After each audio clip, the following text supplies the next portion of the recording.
ඕගොල්ලෝ ගොඩ දෙනෙක් වාහන ගැන, ඒ වගේම වාහනවල පාවිච්චි වෙන ටෙක්නොලොජිස් ගැන ගොඩක් උනන්දුයි කියලා මම දන්නවා. ඒ වගේම සෑහෙන කාලෙකින් අපිට වාහන ගැන කතා කරන්නත් බැරි වුණා. ඒ හින්දාම අද මම කතා කරන්න යන්නේ මේ වාහනවල පාවිච්චි වෙන ගොඩක් ඉන්ටරෙස්ටිං ටෙක්නොලොජි එකක් ගැන. ඒ තමයි ටර්බෝ චාර්ජර් එක. ගොඩක් වාහනවල එන්ජින් එකේ තියෙන පිස්ටන් එකක් එක දහනයක් සම්පූර්ණ කරන්න පියවර 4කින්. මේ වගේ එන්ජින් එකකට තමයි අපි කියන්නේ 4 ස්ට්‍රෝක් එන්ජින් එකක් කියලා. පළවෙනි පියවරදී මේ පිස්ටන් එක පහළට යනවා. එතකොට ඒක වාතය ඒ වගේම ඉන්ධන ඇතුල් වෙනවා. දෙවෙනි පියවරදී මේක සම්පීඩනය වෙනවා. තුන්වෙනි පියවරදී මේක දහනය වෙනවා. එතකොට තමයි මේ පිස්ටන් එක පහළට තල්ලු වෙන්නේ. හතරවෙනි පියවරදී මේකේ තියෙන එක්සෝස්ට් ගෑස් එක එළියට තල්ලු වෙනවා. ඉතින් මේ වගේ පිස්ටන් එකක් පාවිච්චි කරලා වැඩිපුර ඉන්ධන දහනය කරලා වැඩිපුර බලයක් ලබා ගන්න අපිට ඕන නම් ඒකට වැඩිපුර වාතය අවශ්‍ය වෙනවා. හැබැයි මේ පිස්ටන් එකට වාතය ඇතුල් වෙන්නේ සාමාන්‍ය වායුගෝලීය පීඩනය යටතේ.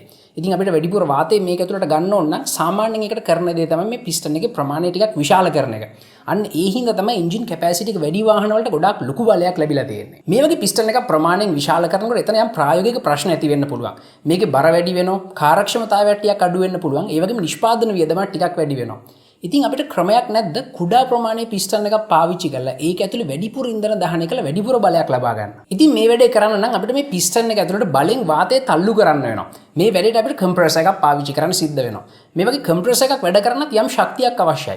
ඉතින් මේ ශක්තිය අපි කොහෙන්ද හොයාගන්නේ? ඉතින් මේ කම්ප්‍රෙසර් එකට අවශ්‍ය බලය අපිට බොහොම පහසුවෙන් වාහනේ බැටරියෙන් ගන්න පුළුවන්. හැබැයි එහෙම කරොත් එහෙම බැටරිය ආපහු charge කරන්න එන්ජින් එකට තවත් වේගයෙන් ක්‍රියාත්මක වෙන්න සිද්ධ වෙනවා.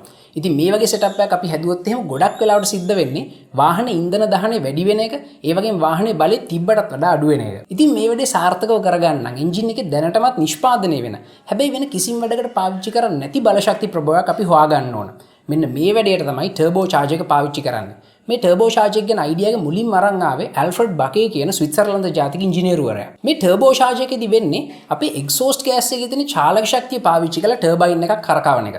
මේ ටර්බයින් එකට කෙලින්ම හයි කරලා තියෙන කම්ප්‍රෙසර් එකක්. එතකොට මේ කම්ප්‍රෙසර් එකත් කරකිනවා. එතකොට ඒකට පුළුවන් වායුගෝලයෙන් වාතය ඇදලා අරගෙන සම්පීඩනය කරලා මේ පිස්ටන් එක ඇතුළට තල්ලු කරන්න. ඉතින් මේ විදිහට වාතය සම්පීඩනය කරනකොට ඒක ටිකක් රත් වෙනවා. හැබැයි එහෙම වුණොත් එහෙම එන්ජින් එකේ කාර්යක්ෂමතාවය ගොඩක් අඩු වෙනවා. ඒ හින්දා මේ වාතය සිසිලනය කරන්න මේකේ තියෙන ඉන්ටර්කූලර් සිස්ටම් එකකුත්.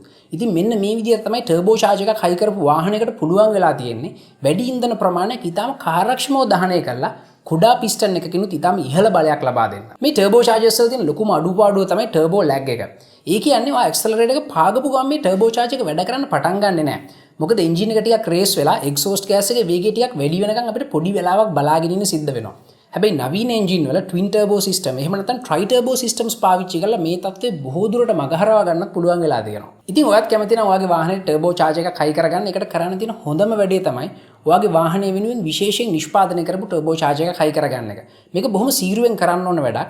මේ වැඩේ හරියට සිද්ධ වුනේ නැත්නම් ඔයාගේ වාහනේ ඉන්ධන දහනය වැඩි වෙයි. හැබැයි එන්ජින් එකේ බලය තිබුණටත් වඩා ගොඩාක් අඩු වෙයි. අද වෙනකොට මේ ටර්බෝ චාර්ජර් ටෙක්නොලොජි එක විශේෂයෙන්ම ඩීසල් එන්ජින් වල බහුලව පාවිච්චි වෙනවා. ඒ හින්දාම මේ ඩීසල් එන්ජින් වලට පුළුවන් වෙලා තියෙනවා අඩු එන්ජින් කැපැසිටි එකකින් ඉතාම කාර්යක්ෂම ඉන්ධන දහනය කළ ඉතාම ඉහළ බලයක් ලබා දෙන්න. මේක වාහනවල විතරක් නෙමෙයි අපිට බෝට්ටු වල ඒ වගේම එයාක්‍රාෆ්ට් වලත් දකින්න හම්බ වෙනවා. ඉතින් දැන් ඕගලන්ට තේරෙනවා ඇති මේ ටර්බෝ චාර්ජර් එක කියලා කියන්නේ ඔටෝමොබයිල් ඉන්ඩස්ට්‍රි එක සම්පූර්ණයෙන් වෙනස් කරපු හරිම අපූර්ව සොයා ගැනීමක්. ඉතින් මේ ගැන මම දන්නේ නැති ගොඩක් විස්තර ඕගොල්ලොත් දන්නවා ඇති. මේ හැම දෙයක්ම අපි කතා කරමු පල්ලෙහා තියෙන කමෙන්ට් සෙක්ෂන් එකේ. ඒ වගේම ඕගලන්ට මාත් එක්ක සම්බන්ධ වෙන්න පුළුවන් Facebook එකෙන්, Twitter එකෙන් වගේම Google Plus වලින්.